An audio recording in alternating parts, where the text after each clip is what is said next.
Good afternoon, everyone. Well, War Games is tomorrow, and it feels like we've had quite a lot of build-up. I have predictions, so let's have a look at them. We currently have 4 matches confirmed for the event. As I'm releasing this before Smackdown, these are the 4 that I am covering, but if Smackdown does drop one more on us tonight, then I will release a separate predictions video for that match. As always, I'm going with the order that I think the matches are likely to take place in, but I don't know the running order for sure. Let's start with the Women's War Games match, arguably the one I'm most invested in. If you're watching this, I'm sure you know who's involved in the match already, but just in case you don't, it is from left to right on the image, AJ Lee, Alexa Bliss, Charlotte Flair, Io Sky, and Rhea Ripley taking on Asuka, Kairi Sane, Nia Jax, Lash Legend, and Becky Lynch. Anyone who's seen my videos in the past will clearly know who I want to win this, but it doesn't necessarily mean I think they will. After giving it some thought, I'm predicting that I will have a smile on my face come the end of the match, and the win will go to AJ, Alexa, Charlotte, Io, and Rhea. Let's look a bit further into my reasoning for this. For a start, there's approaching 30 World Championships in that team. You've got to be very brave, therefore, if you're going to bet against them. While the other team have gained the upper hand often in recent weeks, that's largely come as a result of sneak attacks. How are they going to manage without the surprise element?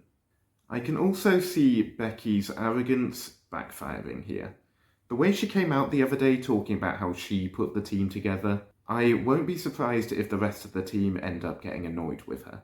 While each team is built up of 2 tag teams and an extra member, I think that my selected winners will do it slightly better.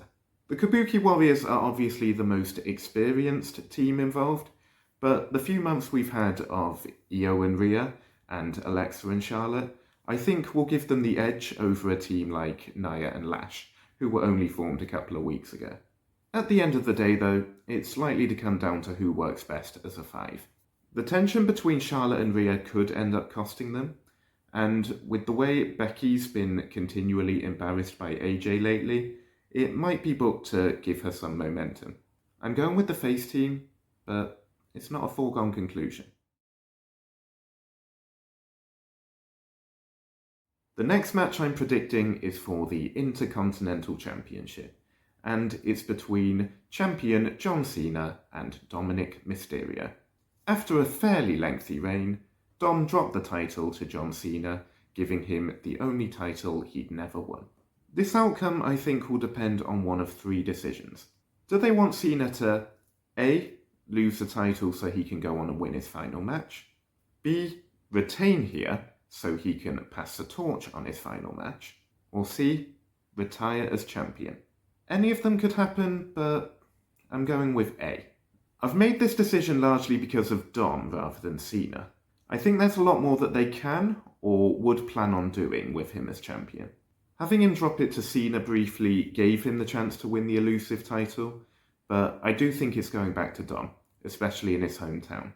I don't expect it to be clean, and there might well be an interruption, but Dom being able to brag about being the last one to beat John Cena sounds entirely possible, and gives him momentum as he continues to progress as one for the future. The other title match of the night involves Women's World Champion Stephanie Vaquer defending against Nikki Bella. The stab in the back that I saw coming is what has led to this title match. This is a prediction that I have the most confidence in.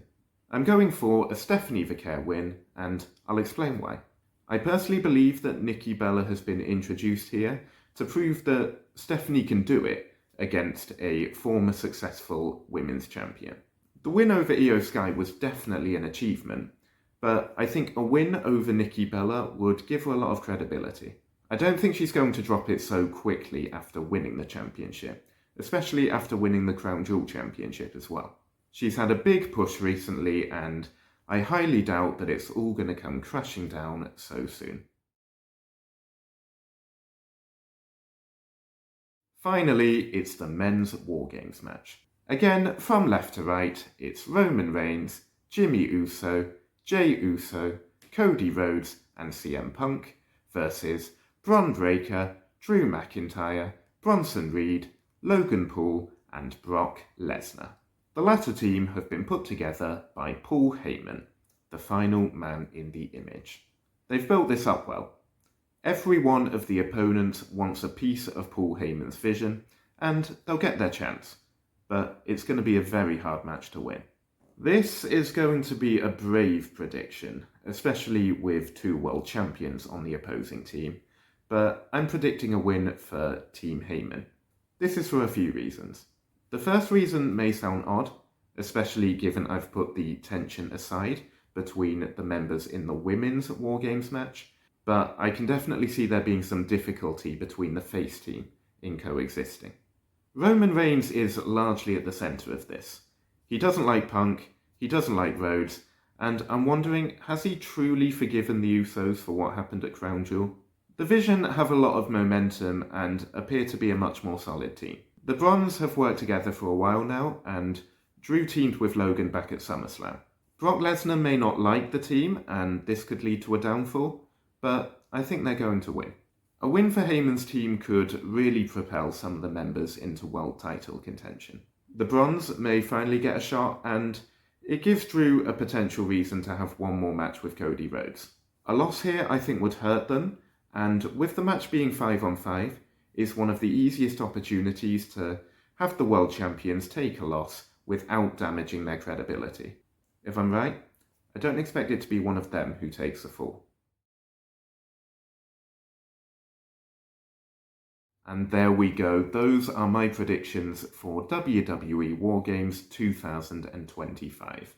It's shaping up to be a massive show, and to be honest, it feels like one of the most unpredictable cards we've had in a while. Let me know down in the comments who you think is winning each match, especially the two War Games matches, because I think there's a lot of room for surprises there. I'll be watching Smackdown tonight, so again, if another match is added, I will produce a quick short with my prediction for that. Thanks for watching, enjoy War Games tomorrow, and I will see you soon afterwards with some reactions.